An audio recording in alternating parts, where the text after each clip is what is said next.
Ahí está. Bueno, yo lo voy a presentar. Esta es la última charla desde FAME del año con la doctora Fernanda de Castro, que nos va a hablar eh, cómo sería o qué tenemos que tener en cuenta para las vacaciones con algún paciente familiar con AME.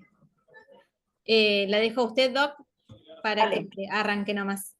¿qué tal? Buenas noches. Bueno, nuevamente un placer estar acá con ustedes. Me pidieron un poco para cierre del año vacaciones y algunas cositas de dengue, con lo cual me pareció también importante porque, bueno, ahora viene el verano, se va a venir la epidemia de vuelta y es importante algunas recomendaciones más allá de la vacuna, que después de haber escuchado muchas reuniones informativas sobre dengue, a mí aprendí algunas cosas y, bueno, me parecía importante transmitírselas. Cualquier cosa, al final hacemos un espacio de preguntas y también queda mi correo electrónico para que aquel que quiera escribirme por alguna duda lo puede hacer. Bueno, para hablar un poquito del dengue,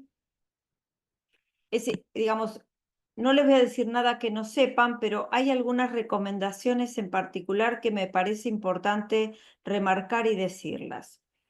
Para que un individuo tenga dengue, tiene que haber una sucesión de circunstancias en donde como equipo de salud podemos actuar para evitar el final, que es la enfermedad, la picadura y la enfermedad.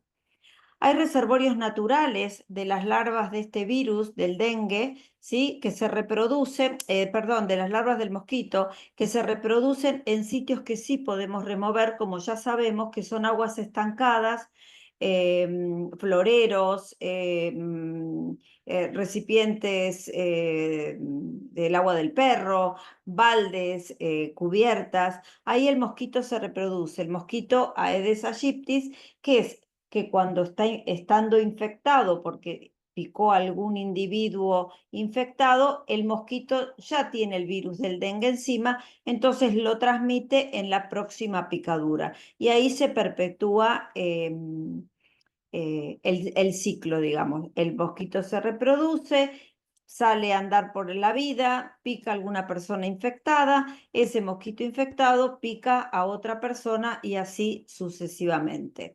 Entonces, los reservorios naturales son las aguas estancadas y el reservorio humano es el individuo que acaba de ser picado e infectado por el mosquito. Para saber un poco los síntomas del dengue son sumamente múltiples, variados y en general aparecen hasta los 12 días después de la picadura y tenemos un periodo que en general ese sí es muy marcado de fiebre elevada que dura unos poquitos días, nunca sobrepasa los 5 días. Hay mucho dolor de cabeza, dolor detrás de los ojos, dolores musculares y articulares, por eso se lo llama el quebrantahuesos, náuseas, vómitos, aumento de los ganglios y algunas veces erupciones cutáneas. La mayoría de los dengues esta es la enfermedad, las manifestaciones iniciales y pasadas estas manifestaciones el paciente se cura y punto. Muy pocos pacientes tienen una segunda fase de complicaciones hemorrágicas, pero como no es clase de dengue, no los quiero aburrir con el tema. La mayoría de las veces un poco Es de una fiebre. hablando de cosas de... ¿Cómo? Algunos son asintomáticos, la mayoría de las personas tienen un cuadro leve que pasa como dolores musculares, fiebre y este año vimos muchos pacientes con gastroenteritis. Ahora, sí podemos hacer varias cosas a lo largo de todo este ciclo que yo les dije para prevenir el dengue. Como el dengue está producido por el virus del dengue, pero además por el mosquito, nosotros podemos actuar a nivel del mosquito eliminando los sitios de agua estancados para que el mosquito no tenga lugar donde se reproduzca. En general ahora todo el mundo habla de la vacuna y habla poco de esto, pero en realidad esto es lo más importante. La vacuna es el final, y es es la punta del iceberg, pero no tiene sentido tener vacunas si nosotros seguimos sosteniendo reservorios de agua que la tenemos con el agua del perro, el florero, el balde que dejamos en el lavadero, cualquier lugar, las rejillas que tengan acumulación de agua. La verdad es que son múltiples y yo la verdad es que 2 por 3 reviso en mi casa y siempre encuentro algún lugar que tiene agua estancada de más de 2 días. La otra cosa que podemos hacer es ponernos repelente. Va a hablar la doctora del repelente, pero hay algunas cosas que son muy interesantes porque el repelente hace que el mosquito no se acerque y no nos pique en el área del cuerpo que tiene repelente. Si yo tengo repelente puesto en 4 dedos y un quinto dedo lo tengo sin repelente, el mosquito va a picar ese dedo sin repelente, aunque al lado haya un dedo con repelente. Por lo tanto, es imprescindible que la colocación del repelente sea hecha a conciencia, sobre todo a los niños. No hay que rociarlos con el aerosol.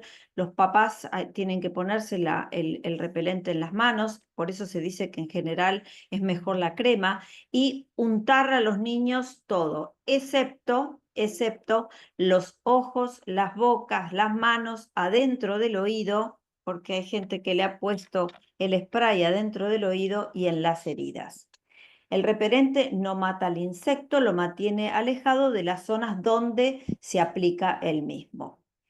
Y acá viene la pregunta del millón. ¿Qué repelente le pongo? En realidad, las marcas comerciales y los colores de los repelentes, esto era hasta hace unos años, hasta la epidemia del año pasado. Ahora, lo que tenemos que saber claramente de un repelente es cuál es el producto químico que lo tiene. Y los dos productos químicos que funcionan para el repeler al mosquito es el DEET y la icaridina, que es una nueva molécula que apareció a fines del año pasado. No hay mucho en el mercado, pero es el que tiene más larga duración. Y la duración de la protección, cada cuánto tengo que poner el repelente, depende de cuán concentrada sea la droga. Si tenemos un DEET al 10%, que suelen ser los que tienen el envase naranja, protegen solamente 2 o 3 horas. Gente dice, ay, me picaron los mosquitos iguales, pero hay que ponerse repelente cada 2 horas, que no para cualquiera. En cambio, los DEET que tienen 25%, la protección es de hasta 6 horas, que suelen ser los verdes, y los que tienen icaridina, que algunos envases vienen violetas y otros verdes, pero ya les digo, no se fijen más los colores del envase, la icaridina puede tener una protección de hasta el 12%. Y esto para situaciones de verano, para niños que se van a una colonia o van a hacer una actividad al aire libre muchas horas, la verdad es que es muy conveniente. No se recomiendan los chicos con repelentes que tengan una concentración mayor al 30%, ni tampoco la citronela, que no repele el Aedes aegypti. Hay muchas marcas comerciales que dicen repelente para niños, para bebés, que son a base de citronela y no se pueden usar. Lo tenemos que colocar, como les dijo, en las manos y con eso untar a todo el niño, y está contraindicado nuevamente en los niños menores de 2 años. Hasta hace 2 años las sociedades de pediatría y de infectología nos decían que recién a partir de los 6 años se pueden poner de 6 meses se podía poner el repelente, pero a partir del brote del año pasado se hicieron estudios y no tiene efectos adversos el repelente colocado en niños mayores de 2 meses. Tenemos que saber un poco, cuando siempre en la guerra uno dice, tengo que saber cuál es mi enemigo, cuál es la característica de mi enemigo. Un director técnico hace el análisis de cómo juega el contrincante. Bueno, nosotros tenemos que saber cómo pica el mosquito y cuáles son sus hábitos. ¿Qué es nuestro contrincante? Los mosquitos les gustan picar mayormente en la mañana, hasta varias horas después del atardecer, y en la tarde antes de oscurecer. Pero no pica en los momentos en donde uno está debajo del sol radiante, ahí el mosquito no pica, el sol radiante lo ahuyenta. Sitios externos protegidos de la luz solar, como pueden ser patios, galerías, pérgolas, ahí sí, aunque estemos al mediodía. En los interiores durante la noche sí quedan luces prendidas y no pica a través de la ropa. Por lo tanto, ponerse repelente sobre la ropa no tiene ningún sentido más que gastar repelente y este año va a estar muy caro. ¿Qué cosas además podemos hacer en el ambiente? En los lugares abiertos, espirales. Están absolutamente contraindicados en los lugares adentro de la casa, aunque estén las ventanas con mosquitero abiertos. Dentro del hogar tenemos dos cosas. Perdonen acá el chivo del RAI, pero no hay otra marca comercial que sea para el hogar, que ese se puede tirar adentro de la casa, aún con los individuos en el lugar, que no es tóxico y repele los mosquitos, lo mismo que las tabletas. Y en los cochecitos o en las camas, si van a lugares donde tienen una alta incidencia de dengue, como puede ser el noroeste o el noreste, se recomienda el uso de tules para cubrir los cochecitos, mosquiteros para las ventanas y tules para las camas. Y la última medida de prevención es la vacuna, que todos quieren saber de la vacuna, pero a mí me parecía muy importante refrescar todos estos pasos porque es lo que tenemos a mano más efectivo que la vacuna hoy por hoy. El último escalón de la prevención es la vacuna para el dengue, que ya sabemos algunas cosas que son muy importantes, que es una vacuna segura, que no tiene efectos tóxicos, que ya fue aprobada en pacientes de 40 a 60 años que no tengan ninguna alteración de la inmunidad. Quiere decir que no estén oncológicos, que no sean oncológicos, no estén con una inmunodeficiencia ni estén recibiendo inmunosupresores como pueden ser los corticoides. Sí hay contraindicaciones muy absolutas como es el embarazo, la lactancia, menores de 4 años, mayores de 60 años o problemas inmunológicos. Tenemos que pensar que esta vacuna es a virus vivos, no es como la vacuna del... Preguntaba que si tienes audífonos. Alguien tiene un micrófono abierto. No es como la vacuna del COVID, que era una vacuna química de alguna manera. Acá es un virus que está atenuado, pero que hasta puede producir un símil dengue post vacuna. Por lo tanto, hay pacientes que no la pueden recibir y menos en el embarazo y la lactancia.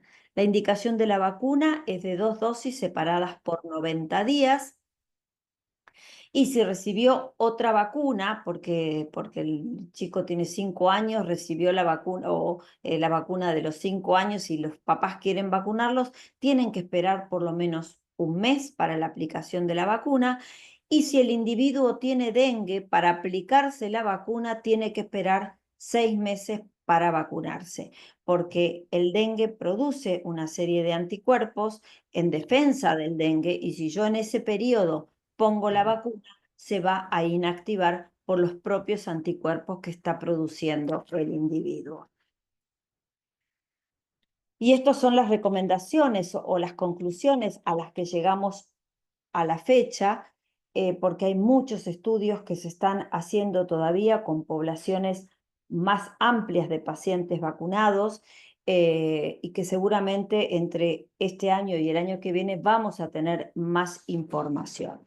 Si sabemos que está demostrada la eficacia de la vacuna en aquellos individuos que tuvieron dengue, que al ser vacunados no tuvieron dengue grave. El dengue grave es una manifestación de la enfermedad que a veces se puede producir en el primer dengue, pero mucho más frecuente es después de haber tenido un dengue, que se dice en el segundo dengue, porque hay anticuerpos, hay unas reacciones inmunológicas que se producen a partir de la segunda infección con dengue y ese dengue grave se sabe que en los pacientes vacunados no lo tuvieron, con lo cual es altamente eficiente para prevenir las formas graves. Esto se sabe solo en la población de vacunados, no en la población de no vacunados, que es una de las líneas de investigación que se están llevando a cabo en el país y en Brasil. En nuestro país este año se indicó gratuitamente en toda la población de 15 a 19 años en zonas endémicas, que es el NOA, el NEA, Santa Fe, Córdoba y Buenos Aires. En general es medio país. ¿Por qué se tomó estas zonas? Porque, bueno, fueron las zonas que el año pasado y a principios de este año tuvieron más casos de dengue, ¿sí? Y porque la población que tuvo más dengue fue la de 15 a 19 y después le sigue hasta la de 30 años. Y ustedes me van a decir, ¿y por qué? Porque no se ponen repelente, ni más ni menos, no hay otro factor. Por lo tanto, el repelente es un elemento de prevención del dengue altamente eficiente, pero muy pocas personas se lo ponen de manera adecuada y con la frecuencia que corresponde. Porque haberse puesto a la mañana repelente no implica que a la tarde yo no esté lista para ser picada por un mosquito. Más adelante se cree que una vez que se vacune toda esta población de 15 a 19, probablemente se extienda la vacunación gratuita hasta los 30 años, porque son poblaciones que están en la mira de los estudios de fase 4 para sacar conclusiones, porque se van a vacunar aproximadamente 80.000 adolescentes en el país y esa va a ser una masa de pacientes muy interesantes para después sacar conclusiones. Pero la indicación de la vacuna en otros pacientes que no sean de 15 a 19 queda absolutamente a criterio de la familia y si la quieren poner y están dentro de la población que se puede vacunar, no hay ninguna contraindicación para esto. Pero vuelvo a repetir, al dengue hay que empezar desde el agua estancada, el repelente, la protección en el hogar y por último la vacuna. No hay mucha conciencia en nuestro país en este momento de todos estos pasos previos hasta la vacuna. La gente ahora quiere vacuna, vacuna, vacuna, pero ya les digo, vacuna con agua estancada en el patio no sirve. Es lo mismo que pasa con AME. Dar medicación específica, que puede ser Spinraza, terapia génica, sin los cuidados respiratorios, cardíacos, kinésicos y demás, no tiene eficiencia. Esto sería como una homología. Así que bueno, creo que con esto les di un pantallazo de actualización. Va a haber muchas conclusiones nuevas a partir del año que viene. Por ahora en ningún lugar del mundo está como esquema de vacunación obligatoria, ni siquiera Brasil, que es el lugar del mundo con más casos registrados de dengue, y tampoco hay solamente un laboratorio que la está produciendo, la Qdenga, y hay 2 o 3 laboratorios más que están empezando a producirla, pero no a una escala como para cubrir a todas las poblaciones endémicas que tenemos, sobre todo en América Latina. Así que bueno, los dejo con esta actualización de dengue, después hacemos preguntas y ahora pasamos a algo que seguramente a ustedes les interese mucho para ayudarlos a organizarse, es cómo nos vamos de vacaciones con nuestros pacientes. Si bien la patología del AME es una patología común, sabemos, y ustedes saben mucho más que yo, que los pacientes tienen una forma de presentación muy variable, muy difícil, muy diferente y con múltiples necesidades también que son diferentes. No es lo mismo un paciente, un AME1, o un paciente con un AME3 que todavía deambula. La planificación desde el punto de vista de las vacaciones es sumamente distinta en una población y en otra. Yo me enfoqué un poco en los pacientes con AME1, que son los más complejos, pero también hay algunos otros elementos que les van a servir para el resto de las familias con pacientes con AME, que son importantes para tener en cuenta y como cuando uno hace el bolso para las vacaciones, puse el traje del baño, puse el repelente, puse el protector solar, puse los documentos, puse la plata. Bueno, acá hay un parcito de cosas más que tienen que ir a la lista para tenerlas en cuenta. A partir del pedido que me hicieron de esta presentación, empecé a investigar un poco sobre el marco regulatorio de la atención domiciliaria en nuestro país y carecemos absolutamente de marco regulatorio unificado y consensuado. Las modalidades de atención domiciliarias, que son 2 grandes grupos que tienen distintos requisitos, distinta infraestructura y distinta cobertura, son 2. La internación domiciliaria y los cuidados domiciliarios. La internación domiciliaria es replicar todos los cuidados de un paciente internado en una casa. Son requerimientos mucho más complejos porque son es casi montar como una terapia intensiva, un cuidado con múltiples especialistas, un trabajo interdisciplinario en donde la familia forma parte, pero la estructura y el corazón del cuidado está a cargo de los profesionales de la salud. En cambio, en los cuidados domiciliarios son pacientes que necesitan cuidados de enfermería, de terapias y demás, pero se enfoca más en entrenar a los papás o a los cuidadores para que ellos sean los efectores de estos cuidados. Por eso se llama como autocuidados. Y hay profesionales de soporte, por supuesto, pero no tiene la complejidad de los insumos que tiene una internación domiciliaria.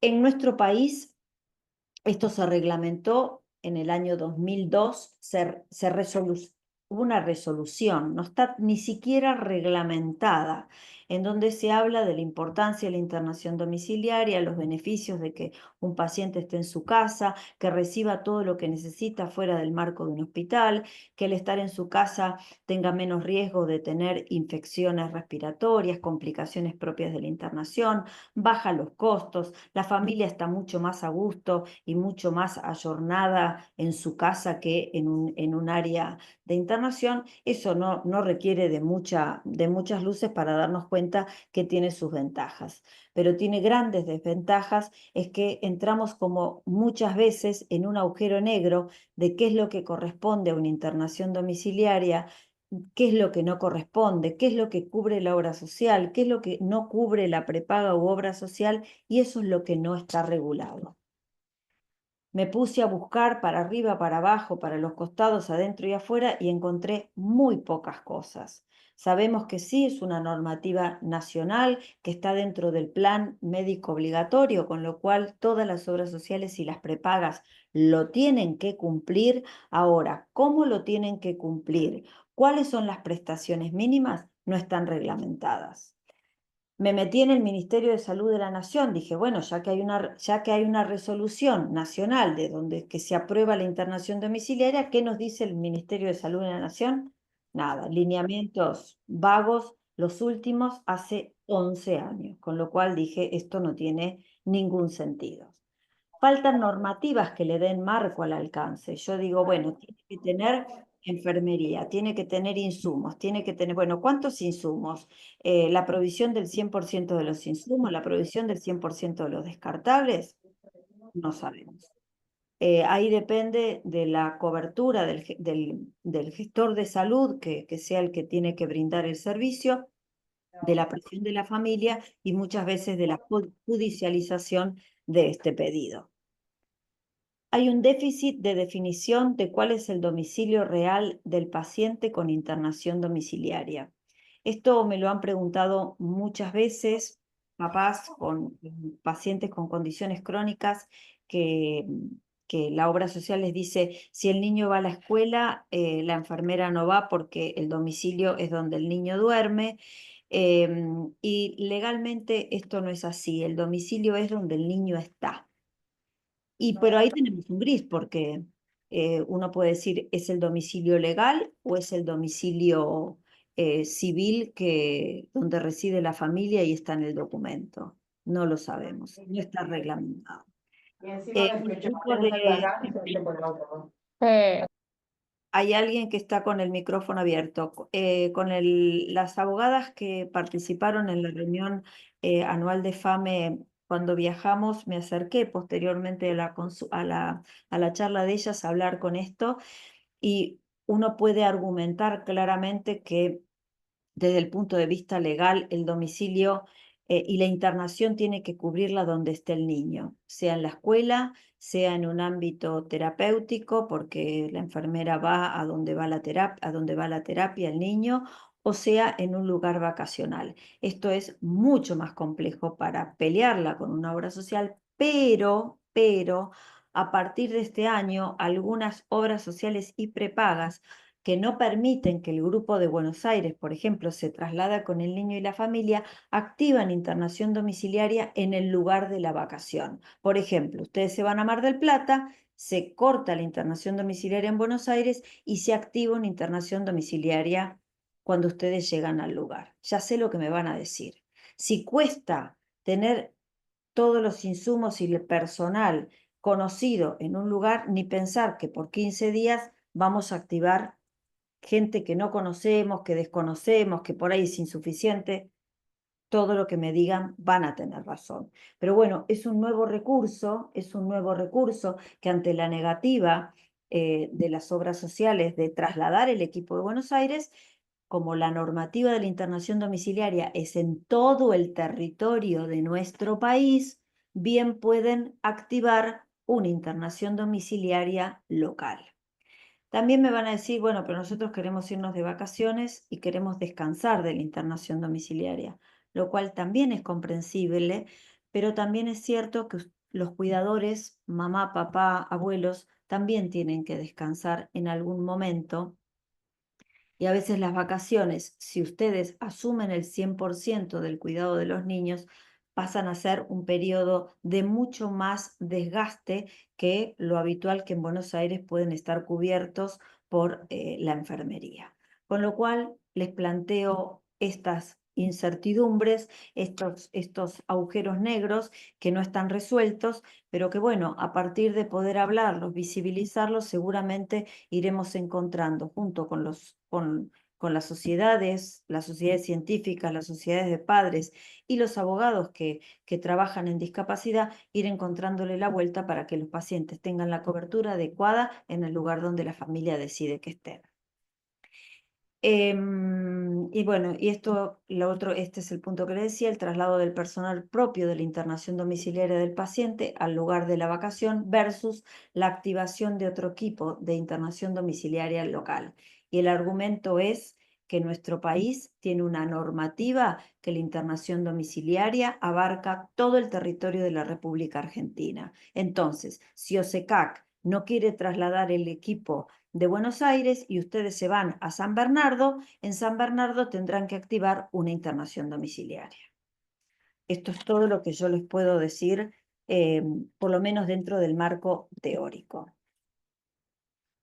Y haciendo este checklist, como el de qué llevo en la valija, me armé como un instructivo de distintos puntos que me parece que son importantes que charlemos, sobre todo para visibilizarlos, y seguramente ustedes me van a dar algunos tips que a mí se me pasaron, que ustedes, como ya saben y lo viven desde adentro, y yo lo que les cuento es algo más desde lo teórico. Por eso me va a parecer muy rico que al final de esta charla podamos compartir las experiencias de ustedes, porque ustedes tienen el cómo se hacen las cosas. Primer punto, lugar para vacacionar. ¿Cómo, dónde? Cómo va a estar el alojamiento y qué otras actividades se pueden desarrollar en este lugar que la familia decida para ir a vacacionar. El otro punto es cómo se llega a ese lugar, cómo va a ser trasladado el paciente, la familia, cómo van a ser trasladados los insumos, cómo preveo yo los insumos para una semana. Los pido antes, por supuesto, tengo acopio. Bueno, ustedes de esas tretas saben mucho más que yo. Insumos hablo de material descartables, de equipos, de medicación, de pañales, de leche, de todo. El personal de apoyo, que en general siempre son las enfermeras en general con la internación domiciliaria, los kinesiólogos respiratorios que son mano a mano con la enfermería en cuanto a que brindan asistencia diaria en general con los pacientes, sobre todo aquellos que están conectados a un equipo de ventilación, y cuál es el sistema sanitario del lugar que yo elegí para las vacaciones, que es tanto o más importante que el lugar donde vayan a dormir. Porque si está todo estable, se puede dormir más o menos en un lugar que no esté adaptado. Pero si necesitan una terapia intensiva o un lugar de alta complejidad, no se puede ser más o menos. Tiene que brindar las prestaciones necesarias que pueda necesitar un paciente en una situación de urgencia o de emergencia. ¿Cómo se elige el lugar? Me van a decir, bueno, sí, La Plata. Yo lo puse el perfil económico para cualquier individuo cuando uno va a decidir un gasto, sea comprar un auto un paquete de leche, un sachet de leche o una vacación, el valor de eso entra dentro de los criterios de elección. Pero en el caso del traslado de pacientes, sobre todo los pacientes con AME1, ventilados, gastrostomizados, con todo el soporte tecnológico que necesitan, hay también otras cuestiones que van más allá o en paralelo con lo económico. Es que este lugar de vacaciones sea de fácil acceso, tanto en el ámbito urbano como rural. Si se les ocurre ir a hacer una expedición al Amazonas en Brasil, y eso es imposible, porque no cuenta con la accesibilidad que necesita el paciente. La accesibilidad habitacional. Van a contratar un hotel que tiene primer piso por escalera. ¿Qué les voy a decir eso a ustedes? Ya saben, ¿no? Pero bueno, hay que tenerlo en cuenta para, en el momento de la contratación, evaluar esos inconvenientes. Que cuente con otras áreas adaptadas recreativas, playa, balnearios adaptados, que de eso encontré, y con esto quiero cerrar, al final de la presentación, cosas muy valiosas que me llevé una sorpresa que no sabía que en nuestro país habían. Así que la verdad que me llevo una gran alegría y la voy a compartir con ustedes al final. El centro asistencial local, ¿sí? Y los factores económicos, obviamente, que definen parte de todo este lugar de elección de la vacación. Accesibilidad habitacional. De esto ustedes saben un montón, pero las enumeré. Seguramente me haya comido cosas que ustedes me van a poder completar al final, y enhorabuena. Que sea planta baja sin escalones, que sea una planta alta con ascensor que entre una silla de ruedas, tamaño del ascensor, que tenga rampas de acceso en el caso de los cordones, la entrada, el lobby del hotel, lo que fuere. ¿Dónde se estaciona el vehículo? Ustedes tienen que bajar insumos, silla de rueda, niño que queda 1 kilómetro, tercer subsuelo por, no sé por cómo se sube. Buah. Tiene una pileta accesible, se van en un lugar de verano donde todo el mundo va a estar en la pileta y el niño que está en una silla de ruedas no va a poder usarla porque es imposible entrarlo y sacarlo de la pileta. Veamos, ¿cómo es el baño?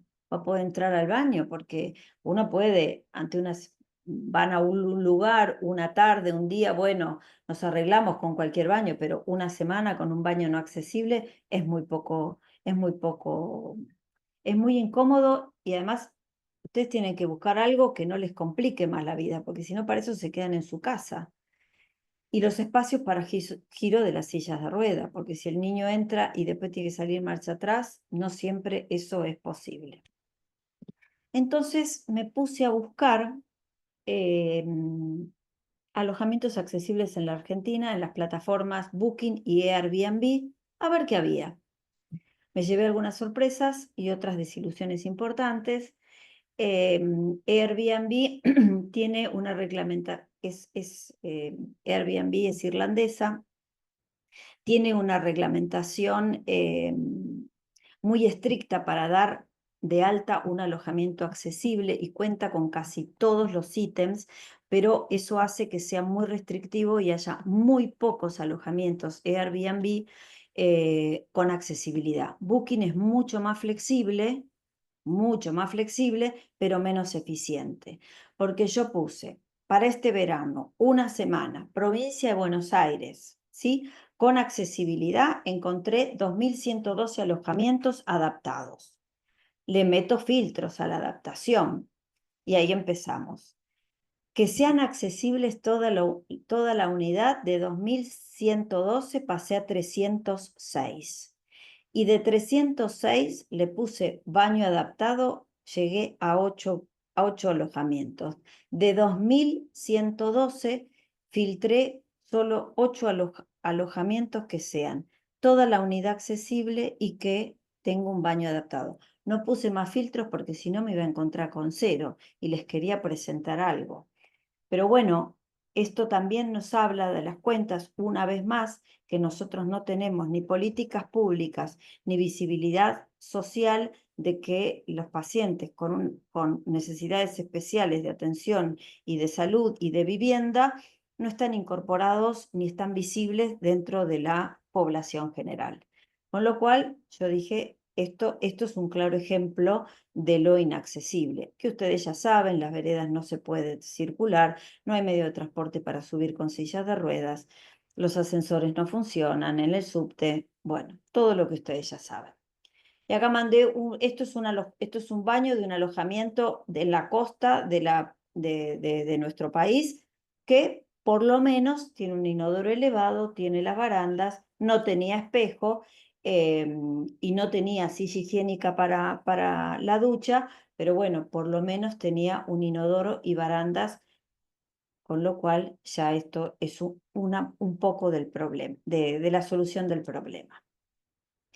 Otras áreas recreativas, elegimos un lugar que sea accesible, que no tenga escalones, que tenga un baño accesible, pero que además tenga algo más, porque uno en las vacaciones en general, este tiempo recreativo hace actividades lúdicas y a veces no tan lúdicas, distintas a lo que hacemos todos los días. Bueno, y esto es importante que se pueda compartir en familia, y si no es accesible, la familia ahí se fracciona para ir con el niño sano por un lado, para ir con el niño que va en una silla de ruedas por el otro, y me pareció importante mostrar lugares y actividades que se pudieran hacer en familia todos juntos. Y eso se los dejo para el postre.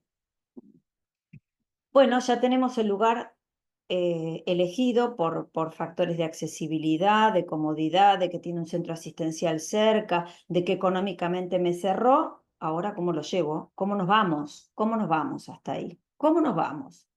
Puede ser un vehículo particular, y ojo que también hay pacientes que piden traslados en ambulancias a la costa de nuestro país. Tengo pacientes con prepagas de las más prestigiosas que han conseguido vía amparo un traslado de un paciente sumamente complejo con toda la tecnología, que se lo llevó y lo trajo la ambulancia de su prepaga. Con lo cual hay jurisprudencia que avale un pedido de estas naturalezas. Hay gente que tiene un vehículo particular, que ya está adaptado, pero no todo el mundo lo tiene, y no se puede viajar en un micro de larga distancia, es sumamente complejo. Por lo tanto, bueno, acá planteo estas alternativas respecto al traslado. El vehículo tiene que tener un lugar para llevar la silla de ruedas, tanto para carga de la silla de ruedas y que el paciente vaya en un dispositivo en un asiento, o que el paciente vaya en la silla de ruedas con la sujeción adecuada para que en el movimiento y en el andar del auto la silla no se mueva.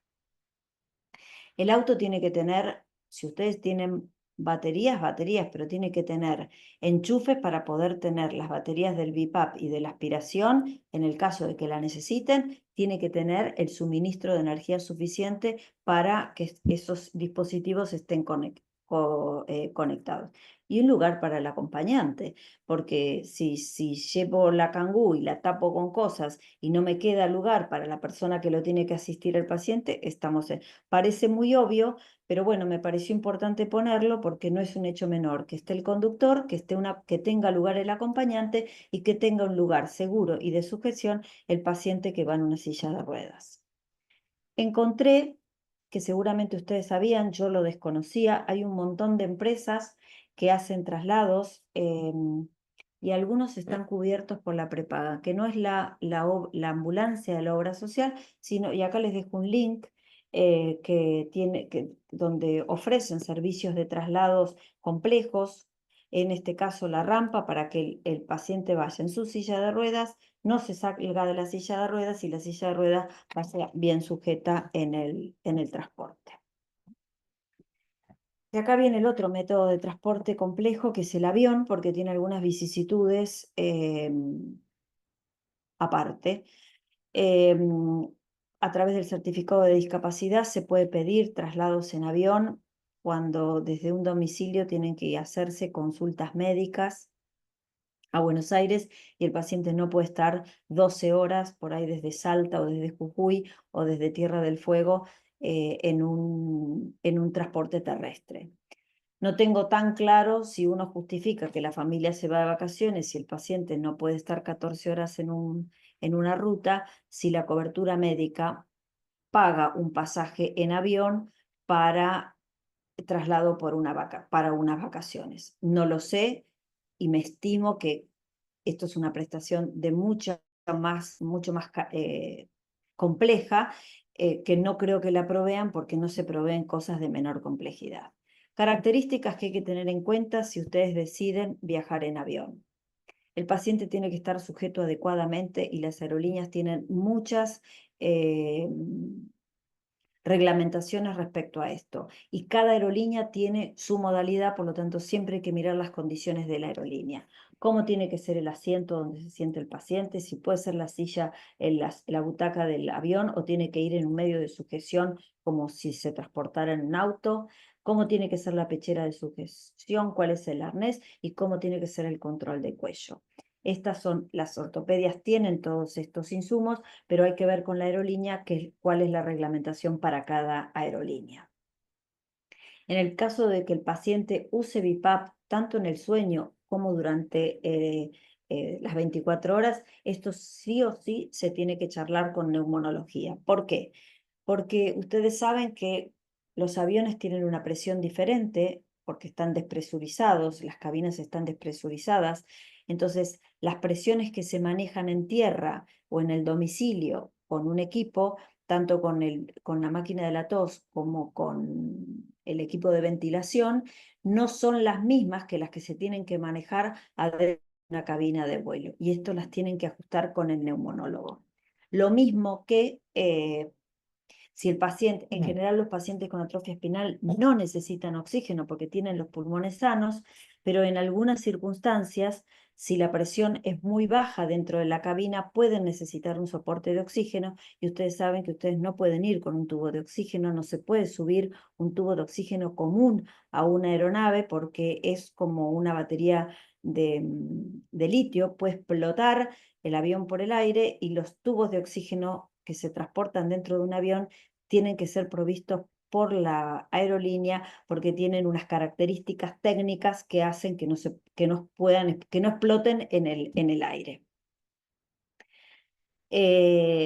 Tengo que tener baterías para el BiPAP y aspiración con autonomía, o ver con qué enchufes se conectan esas baterías o el equipo a lo que tenga la aerolínea. El oxímetro de pulso para monitoreo infaltable, también, que a veces tiene batería, pero a veces necesita una fuente de alimentación.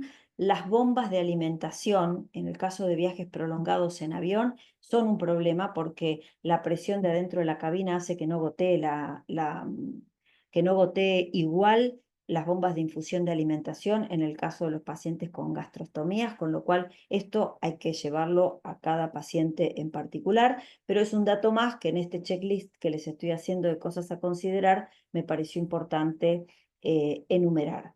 Y la máquina de la tos, si el vuelo es prolongado y el paciente está con alta demanda habitualmente porque tiene muchos mocos, la máquina de la tos tiene que estar en el vuelo, pero les vuelvo a decir, el neumonólogo va a tener que ajustar con qué programa van a usar esto dentro de la cabina de un avión. ¿Cómo se despachan los insumos? Porque ahora las aerolíneas tienen limitación de los insumos, valija para dentro de la cabina, valija de 23 kilos hay que pagar la parte, bultos mayores hay que pagar la parte, tubos de oxígeno no se pueden subir, con lo cual, bueno, el despacho de los insumos es un hecho que también, es un dato que también tenemos que tener presente. ¿Cuáles son los requisitos de las aerolíneas? El tanque de oxígeno ya les dije, y el MEDIF, que es un formulario que llena parte de los padres responsables, los tutores del paciente, y parte tenemos que llenar de los médicos, donde evaluemos, ¿sí?, el nivel de riesgo que tiene ese paciente para subir a un avión y transitar ese vuelo de manera segura, con más riesgo o menos riesgo. En función de esto, la aerolínea decide si el paciente sube o no sube. Esto lo puede llenar, en general lo llena el neumonólogo, lo llena un médico de terapia intensiva, y a veces lo llenamos los pediatras cuando los pacientes no tienen una alta demanda de ventilación.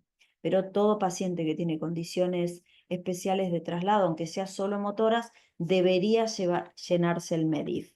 A veces lo piden, a veces no lo piden, pero si no lo tienen y se lo piden, no pueden subir. Es como no tener el pasaporte. Los aviones no tienen baños adaptados, por lo tanto, viajes mayores de 3 horas hay que considerar qué va a hacer el paciente. Lo más efectivo es que vaya con pañales y el tema del baño por lo menos sea un tema sacado del medio, porque no hay ninguna manera que un paciente pueda entrar en un baño de un avión. ¿Cómo se sube al avión? Porque, bueno, hay montacargas para subir las escaleras, en el caso para subir la escalera que lleve directamente a la cabina, y las rampas de acceso y las mangas de acceso, a veces no hay mangas de acceso para llegar hasta el avión, sino que hay colectivos dentro del aeroparque o del aeropuerto, y después está la escalera. Todo eso hay que preverlo con antelación. Cuanto menos incertidumbres tengamos y más cosas resueltas de antemano, más fácil y menos estresante va a ser el traslado del paciente y de su familia. Algunas condiciones generales del traslado en avión, que son condiciones sine qua non: si no están, no se puede subir a un avión. Que el paciente esté en su mejor estabilidad clínica, que esté como esté, siempre normal, que no tenga ninguna intercurrencia respiratoria, que no tenga compromiso gastrointestinal, que no esté ni vomitando ni con diarrea, y que esté afebril. Más allá de que no tenga ninguna enfermedad infectocontagiosa, pero esto es válido para cualquier individuo con conciencia social. No nos deberíamos subir a un avión con fiebre, tuberculosis ni con COVID, pero eso es para toda la población. En el caso de los pacientes con AME, no tienen que estar clínicamente estables, sin intercurrencias, sin diarrea y sin fiebre. Si pasa algo de todo esto, ustedes saben que los vuelos se pueden reprogramar sin costo adicional y sin penalidad si hay un justificativo médico emitido por un médico que justifique la negativa de subir al vuelo que estaba programado. Y esto se cumple. Bueno, ya tenemos el alojamiento, ya sabemos cómo vamos a ir. Ahora, ¿qué tenemos que llevar? En líneas generales, eso para ustedes es lo más común, porque ustedes se trasladan con los pacientes dentro del área de la capital, del Gran Buenos Aires, de un lado al otro, con lo cual siempre tienen un kit de cosas para trasladar. La diferencia en este caso que tienen que programarla para 7 días, 5 días, para lo que fuese necesario.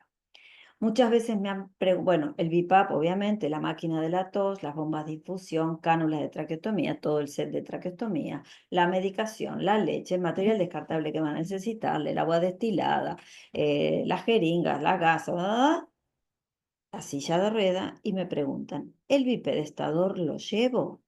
¿Va a estar una semana sin bipedestar? Y esto queda a consideración de la familia, porque la verdad es que con todo lo que se tienen que trasladar, si pueden hacer en casa o en el lugar, en el alojamiento, algo de elongación, 7 días sin bipedestar puede pasar un paciente como excepción, porque es un periodo de vacaciones y se evitan de llevar un insumo más que ocupa mucho lugar, que aún para trasladarlo en los medios terrestres es un incordio, y ni les explico lo que les va a salir trasladar un bipedestador en un avión. Con lo cual, si a mí me preguntan con sentido común, excepto que se vayan 4 meses afuera, yo diría que por una semana, 10 días de vacaciones, el bipedestador quede en casa. Bueno, la internación domiciliaria en Buenos Aires tiene enfermería, tiene terapias, tiene el kinesiólogo respiratorio, el kinesiólogo motor, que es básico. Esto es como el combo básico. Sin esto no hay. Bueno, ¿qué hacemos en la internación en la costa de nuestro país? Ya les digo, tanto la enfermería, que muchas veces se traslada, otras veces las familias dicen me tomo vacaciones de la enfermera y lo hacemos nosotros, lo cual es absolutamente noble, pero a veces a mí me preocupa que los cuidadores no descansan, y nosotros también tenemos que velar por el cuidado de los cuidadores.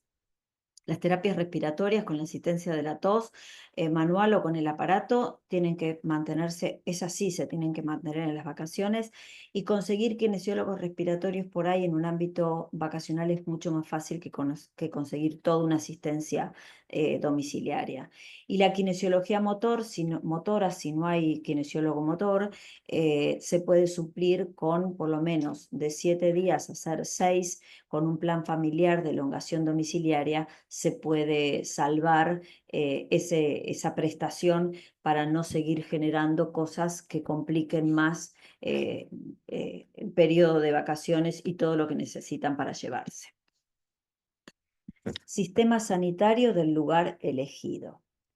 Siempre decimos que, bueno, en general, el niño se va en un momento de estabilidad clínica, pero una urgencia o una emergencia puede suceder en cualquier momento y esto tiene que estar acordado, previsto y definido el mismo día que definen voy a ir a Mar del Plata, al Hotel Piringundín. Bueno, yo ya sé que con mi obra social prepago sistema de salud, yo ante una urgencia o una emergencia voy a tal lugar, el número de teléfono es esto y la ambulancia que me va a trasladar es esta.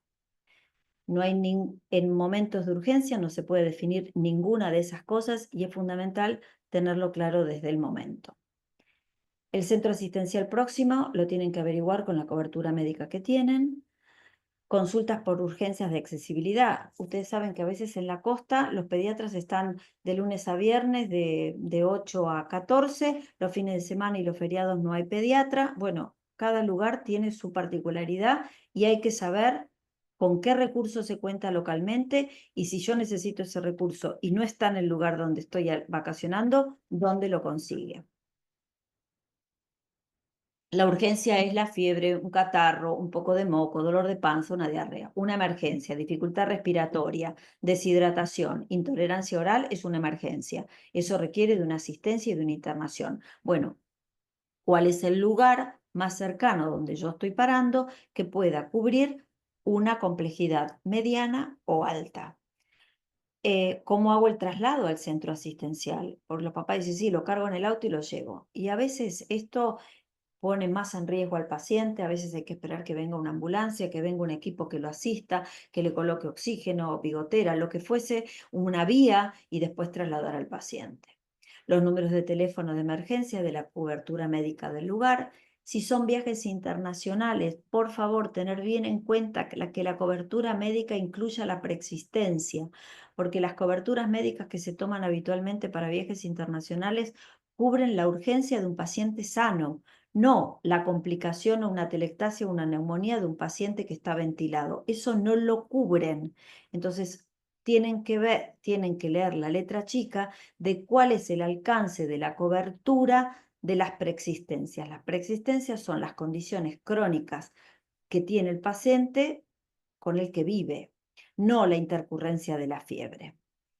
Y ahora muchas coberturas de estas que se contratan para las vacaciones internacionales o para países limítrofes cubren la videollamada con su médico de cabecera, porque saben que es mucho más eficiente pagar eso que un médico que no conozca al paciente. Con lo cual, esta es una nueva incorporación que me parece muy piola, que también está dentro del sistema de salud en el país, pero si ustedes se van afuera, esta opción está cubierta por la cobertura médica. Bueno, y para no agobiarlos y porque ya estamos llegando al final, por ahí todo esto es un poco pesado y ustedes me van a decir, bueno, de todo esto yo qué consigo. Y cuando yo terminé, cuando yo estaba haciendo la charla, sentí como todo el peso y todas las barreras así enumeradas, una por una para arriba, para abajo y para los costados, de las dificultades que implica poder vacacionar, que es un derecho que tiene todo individuo de recreación, como derecho a la salud, como derecho a estudiar y que el niño vaya al colegio, que vaya al cumpleaños de su amiguito. También la familia tiene derecho a recreación y ocio, porque es parte de lo que nos ayuda a nuestro bienestar psicofísico. Y me encontré con cosas muy interesantes que les quiero compartir. La provincia de Buenos Aires tiene más de 10 balnearios adaptados y ahora les voy a pasar los links de cuáles son y qué adaptabilidad tienen para transportarse en la playa. Bueno, esto es para transportar al paciente en reemplazo de la silla de ruedas. Las rampas de accesibilidad, que no todas las tienen, pero bueno, hay un listado muy amplio que yo me sorprendí. Después habrá que ver del dicho al hecho cómo estamos, pero bueno, por lo menos están. Y acá me encontré que hasta la provincia de Corrientes tiene, de todo el litoral del río, Corrientes es la que está más adaptada para pacientes con capacidades, con dificultades motoras, cual me pareció brillante y lo quería compartir con ustedes. Las piletas accesibles. Las termas de Villa Lisa en la provincia de Buenos Aires tienen adaptaciones para entrar y salir de la pileta y tienen cobertura el día para el paciente y un acompañante a través de la obra social. Parece Argentina Año Verde, pero está publicado en internet. Ahora les voy a pasar el link, con lo cual a veces en vez de pensar en una vacación de 15 días en la costa, a lo mejor puede ser 3 o 4 veces por semana ir a un lugar que es cerca de la provincia, porque es cerca de La Plata, Villa Lisa, en donde tenga cobertura para que pueda pasar la familia un día recreativo y todos puedan compartir la misma actividad en el agua con el paciente, los papás, y que sea fácil y accesible el ingreso y la salida de la pileta. El sur de nuestro país, la Administración de Parques Nacionales adquirió en el 2023 24 sillas de ruedas adaptadas para senderismo en zonas agrestes y van personas de parques nacionales, llevan al paciente. Sorpresa total, dije, esto es Argentina Año Verde. No está, no sé, a lo mejor ustedes ya lo sabían, pero no está promocionado y la verdad que es una pena porque esto es poder pasear en el sur de nuestro país con un paciente en un dispositivo de transporte que esté adaptado, me pareció maravilloso y lo probé en parques nacionales. Y bueno, acá un poquito, el glaciar Perito Moreno tiene rampas de accesibilidad para la visualización, que esas sí están perfectas. Bariloche tiene esquí adaptado, que ese también está perfecto, y una ex kinesióloga del Hospital Garrahan, que trabajaba en el equipo de neuromusculares allá lejos y hace tiempo, está en San Martín de los Andes como instructora de esquí adaptado. Y la verdad que es maravilloso. Y Puerto Iguazú es otro de los lugares que tiene mayor accesibilidad para poder ver la Garganta del Diablo y visualizar las cataratas sin problema. 2 pacientes de los que seguimos en el hospital fueron y la verdad que me mostraron unas fotos, una maravilla y no parece la Argentina. Después les dejo todos estos links, seguramente que hay muchos más, pero bueno, yo fue los que encontré que me parecían que eran tangibles, reales y vigentes al 2024, así que después los van a poder copiar y ojalá esto sea el inicio de tener más lugares.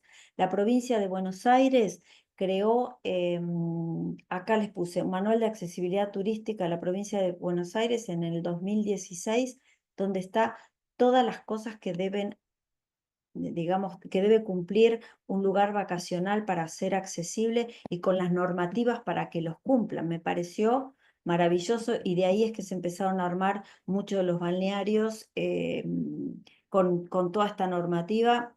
La verdad, la página es maravillosa, tiene un montón de información y bueno, acá se las dejo. Y acá están las termas de Villa Lisa, turismo accesible y tiene cobertura con cubo. Después, si no es real, no sé, pero es lo que hoy decía actualizada la página 2024 Argentina. Bueno, y para cerrar un poquito las consideraciones finales, las vacaciones son un momento maravilloso de recreación familiar, de distensión y juego, tanto de niños como de adultos. Debe ser un momento de encuentro de la pareja, que hay que buscarlo, hay que delegar a veces el cuidado para que este momento de la vacación familiar también tenga un momento de encuentro de los padres, sin la exigencia del trabajo, del cuidado, porque no se puede estar cuidando el 100% del tiempo, ni de día ni de noche, 7 por 24. Eso deteriora al ser humano, deteriora a la familia y deteriora la pareja. Y esto también es una recomendación de los que cuidamos a los cuidadores, de que se den ese tiempo y ese lugar. Y también es un momento de encuentro con los hijos sanos, que muchas veces están relegados, postergados, porque la demanda del paciente con la patología es muy alta y no deja ventana para jugar. Entonces, cuando encontré estos lugares que eran adaptables, donde el niño sano y el niño con patología puede compartir un balneario, una pileta o una rampa enfrente de las cataratas, me pareció maravilloso, porque si no la familia se fracciona, se va uno con el niño sano a un lugar y el otro se queda con el niño con todo el dispositivo de tecnología en otro lugar. Y uno tendría que evitar, en la medida de lo posible, ese fraccionamiento de la familia. Y también muchos me han dicho, ustedes, nos tomamos vacaciones de la internación domiciliaria y estamos solos, pero eso también implica que 7 por 24 ustedes son los responsables de la alarma, del la tráqueo, del botón, del saturómetro, y van a llegar a Buenos Aires más cansados. ¿Cuándo se van a tomar esa vacación del control absoluto de todo, que es necesario porque el camino es largo, porque muchos tienen que trabajar y hay que tener la cabeza ligeramente despejada, y porque también hay niños sanos que atender? Entonces, el cuidado de los cuidadores es parte del cuidado del niño y su familia. Así que bueno, muchas gracias por este espacio, me permitió conocer cosas que no sabía de mi país, y bueno, quedamos en un momento de preguntas y de que ustedes me cuenten qué cosas me olvidé del checklist. Muchas gracias. Bueno, Fernanda, creo que súper completo todo lo que has dicho y con experiencia personal en esto. Nos quisimos ir a Uruguay en un momento a visitarlo Pablo Correa y a Santi allá. Y realmente hice hasta el recorrido del camión de Liquid o Vitalair para que me supiera dónde llegaba. Llegamos a la frontera y me había olvidado de actualizar el documento de mi niño sano, así que no pudimos pasar por eso, y nos tuvimos que volver y pasar las vacaciones en Buenos Aires. Y también después de esas vacaciones y todo lo que, también nos separamos. Entonces, todo esto que acotaste es muy importante en todo el contexto que has dicho. Solamente tengo una sola pregunta, no sé si alguien quiere poner algo más en el chat, pero desde acá nos dicen, una familia con un AMI1 sin tráqueo usa BNI para dormir. Espérame un cachito.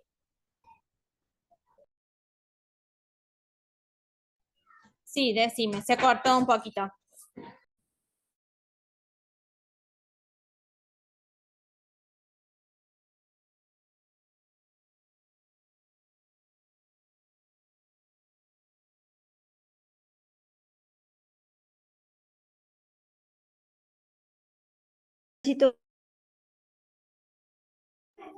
Se cortó la comunicación. No sé si Fer querés escribir qué pasó porque no te vemos.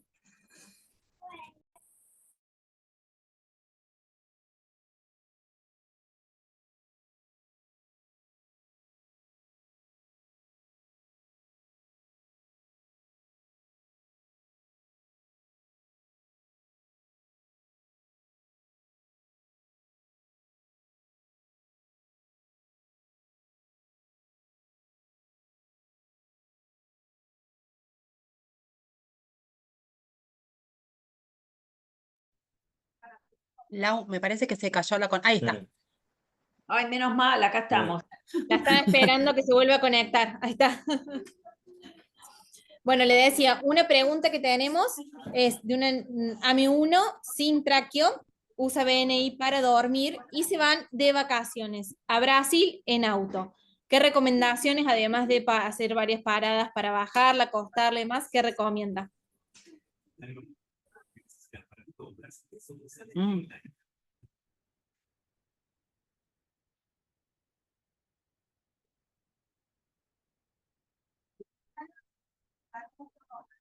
Se volvió a cortar Fer.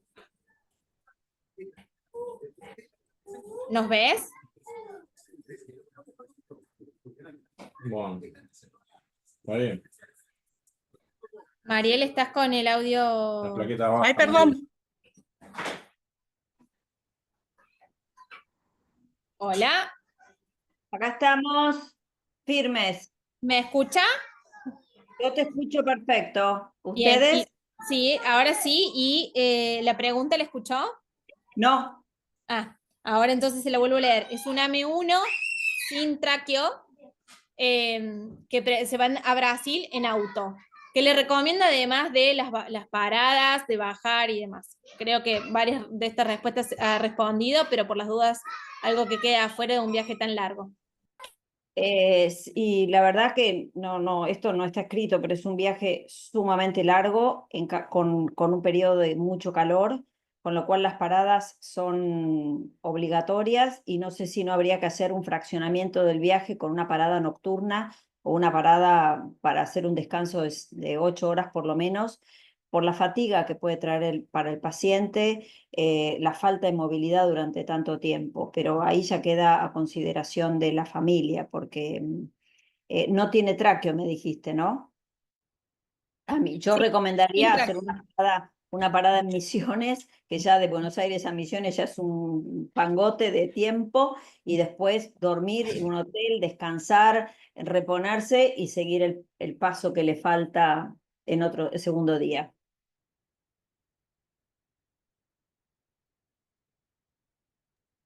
Bien, por ahora no hay otra pregunta y en el chat tampoco. Sí. Espera, hay una pregunta del chat que Estaba respondida de por qué no sugiere rociar con aerosol en los niños. bueno, porque el aerosol, si yo rocío el niño con aerosol, primero que el líquido va a ir a cualquier lado, no se va a distribuir parejamente.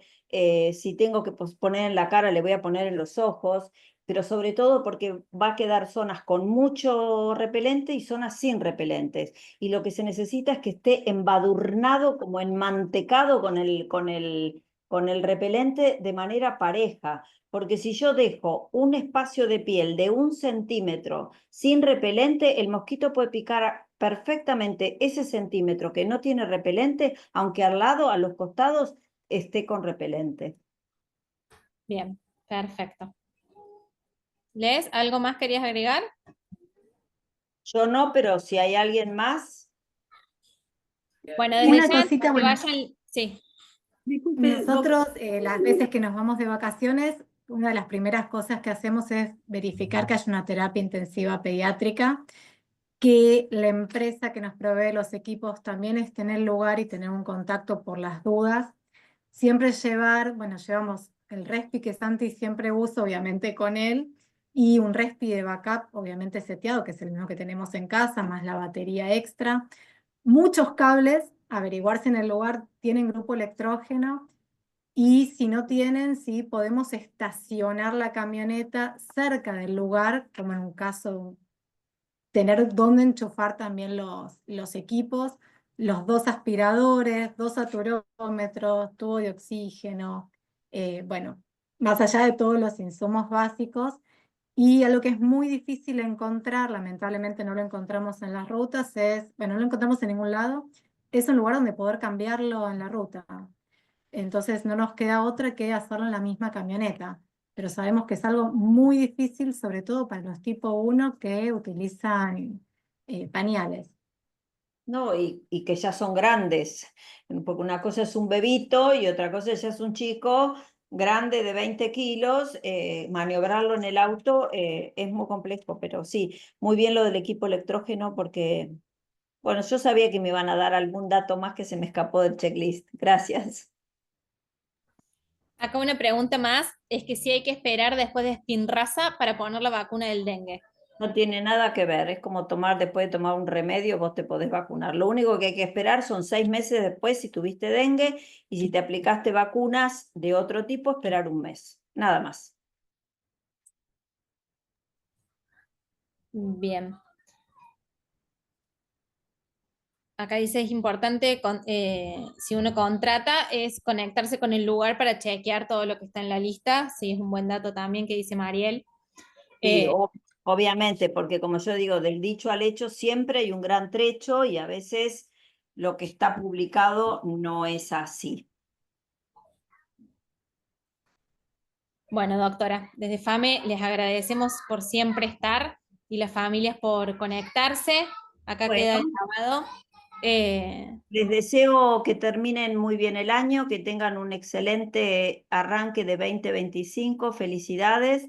Y bueno, vamos por un 2025 mejor. Les mando un abrazo grande y saben que a través de mi correo electrónico, a través de FAME me pueden contactar y en la medida que pueda contestarles las preguntas, acá estoy. Y si no, buscaremos la respuesta en algún lugar. Acá le dejan un montón de agradecimientos en el chat también. Sí, son mis fans. Bueno, les mando un Todas. beso grande y muchas gracias por este espacio y felices fiestas. Gracias a todos. Hasta luego. Hasta Felicidades, luego. chicos. Gracias, Chau, hasta chau. luego.